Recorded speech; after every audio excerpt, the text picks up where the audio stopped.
Salam, axşamınız xeyir olsun. Gündən mühüm xəbər toplusu ilə qarşınızdayıq. Diqqətiniz bizdə olsun. Əvvəlcə əsas xəbər başlıqlarına qısaca nəzər salaq. Azərbaycanın 3 əyalətində daha 71 nəfər həbs edildi. Həbsdə olan Fransalı cütlük ölkələrinə qayıtdı. İranda siyasi məhbusların edamı artdı. İran Hörmüz boğazını açmazsa, ABŞ atəşkəs rejiminə riayət etməyəcək Vensdən açıqlama. Gəmilərin Hörmüzdən keçməsi üçün rüsum tutulmamalıdır Melani'dən açıqlama. İndi isə daha ətraflı. ABŞ, İran və İsrail müharibəsi ilə əlaqədar Qərbi Azərbaycan, Ərdəbil və Qəzvin əyalətlərində daha 71 nəfər həbs edilib. Bu barədə yerli media məlumat yayıb.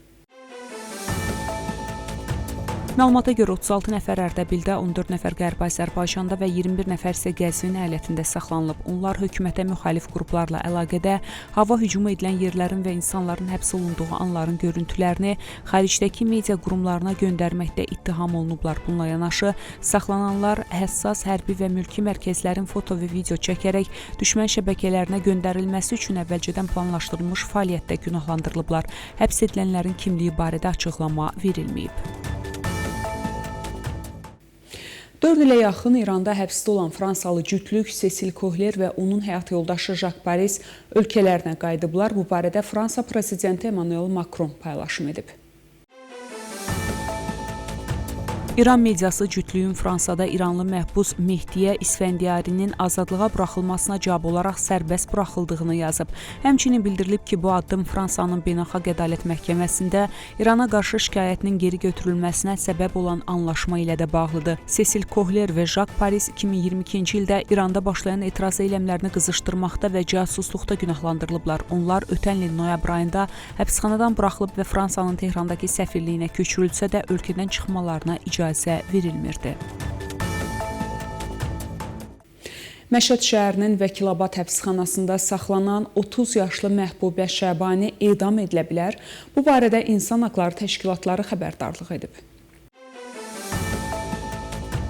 Məlumata görə Şəbani yanvar etirazları zamanı həbs edilib və barəsində müharibədə günahlandırılıb. İran məhkəməsinin bu ittihamla günahlandırdığı şəxslər barəsində edam hökmü verilir. Qeyd edək ki, son 20 gün ərzində İranda bu ittihama görə 14 məhbus edam edilib.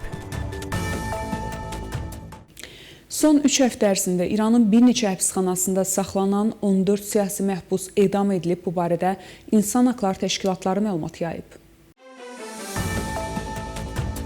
Onlar etiraz eylemlərində həbs edilənlər və İran hökumətinə müxalif təşkilatın üzvləri olub. Edam edilənlərdən ikisi 18 və 19 yaşlı gənclər olub. Siyasi məhbusların edamı İran məhkəmə sisteminin rəhbəri Qulam Hüseyn Möhsini Ejeynin müttəhimlərinin cəzalandırılmasının sürətləndirilməsi barədə çağırışından sonra artıb.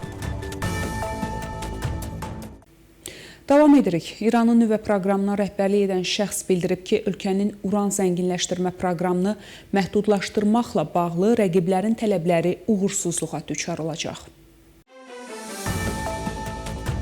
İranın Atom Enerjisi Təşkilatının rəhbəri qeyd edib ki, bu cür çağırışlar xoş arzudan başqa bir şey deyil və İranın nüvə fəaliyyətini dayandıra bilməz.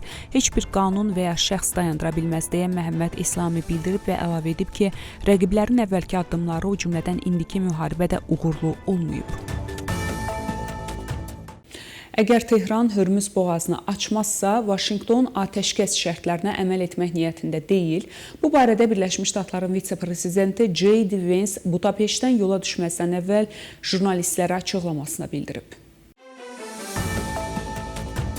Biz hesab edirik ki, boğazın açılmasına dair əlamətlər var. ABŞ prezidenti Donald Trump aydın şəkildə bildirdi ki, biz atəşkəs və danışıqlar barədə razılığa gəlmişik. Biz buna hazırıq. Onlar isə öz növbəsində boğazı açmalıdırlar.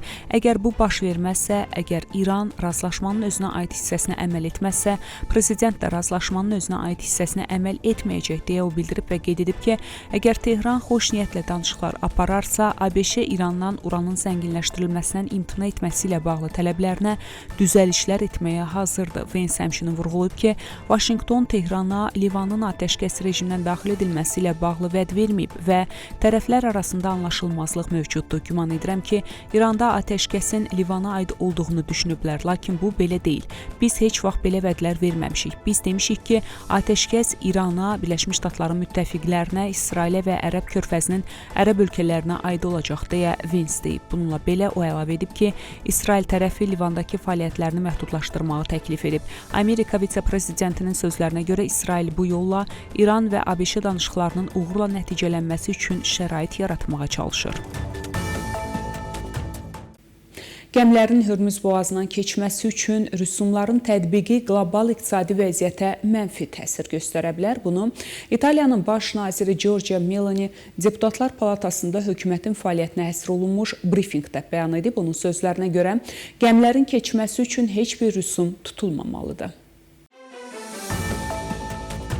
Hörmüz boğazından keçidin tam bərpası zəruridir və heç bir şərtlə məhdudlaşdırılmamalıdır. Bu, sazişin həyata keçirilməsində ən mühüm məqamlardan biri olaraq qalır. Çünki İran boğazdan tranzit üçün əlavə rüsum tətbiq etmək hüququ əldə edərsə, bu gözlənilməz iqtisadi nəticələrə gətirib çıxara bilər, deyə Meloni qeyd edib. 30-dan çox ölkə Hörmüz boğazında sərbəst naviqasiyanın təmin edilməsi üzərində işləyir. O əlavə edib ki, İtaliyanın yaxın şərqdəki münaqişə ilə bağlı vəziyyətə dair mövqeyi ən böyük Avropa ölkələrinin mövqeyi ilə üst-üstə düşür. Birləşmiş Ərəb Əmirliklərinin əsas neft şirkətinin rəhbəri Hörmüz boğazının bağlanması ilə bağlı İrana qarşı ritorikanı sərtləşdirərək bildirib ki, bu həyati əhəmiyyətli su yolunun hər hansı formada silaha çevrilməsi qəbul edilməzdir. Birləşmiş Ərəb Əmirliklərinin dövlətə məxsus Əbu Dabi Milli Neft Şirkətinin baş icraçı direktoru Sultan Əl-Cabir sosial mediada yazıb ki, hazırda təxminən 230 gəmi neftlə yüklənmiş və yola çıxmağa hazır vəziyyətdə Hörmüz boğazında gözləyir və İran tərəfindən bloklanıb. Onlar və onların ardınca gələn bütün gəmilər bu dəhlizdən heç bir şərt olmadan sərbəst keçə bilməlidir, deyə Əl-Cabir bildirib. Heç bir ölkənin kimlərin keçə biləcəyini və hansı şərtlərlə keçəcəyini müəyyən etmək kimi qanuni haqqı yoxdur, deyə o əlavə edib. İran həm bəyanatları, həm də addımları ilə göstərib ki, keçid icazə, şərtlər və siyasi təzyiqə bağlıdır. Bu, naviqasiya azadlığı deyil, bu məcbur etmədir. Almaniya Hörmüz boğazında təhlükəsizliyin təmin olunması missiyasında iştirak imkanlarını gizli şəkildə nəzərdən keçirir. Bu barədə Der Spiegel məlumat yayıb. Məlumata görə Bundeswehr'in xüsusilə hərbi dəniz qüvvələrinin mümkün yerləşdirilməsi üzrə planlar hazırlanır. Rəsmi Berlin açıq şəkildə ehtiyatlı mövqe nümayiş etdirsə də arxa planda müxtəlif ssenarilər üzərində iş aparılır. ABŞ İranla müharibə məsələsində dəstək verməyən bəzi NATO ölkələrinə qarşı tədbirlər nəzərdən keçirir. Bu barədə The Wall Street Journal məlumat yayıb. Məlumata görə mümkün addımlar arasında bəzi ölkələrdən ABŞ qoşunlarının çıxarılması və hərbi bazaların bağlanması var. Eyni zamanda Polşa, Rumıniya, Litva və Yunanistanda hərbi mövcudluğun artırılması variantları da müzakirə olunur. Belə hörmətli tamaşaçılar, bugünə çatdıracağım əsas xəbərlər bunlar idi. Görüşmək ümidi ilə salamat qalın.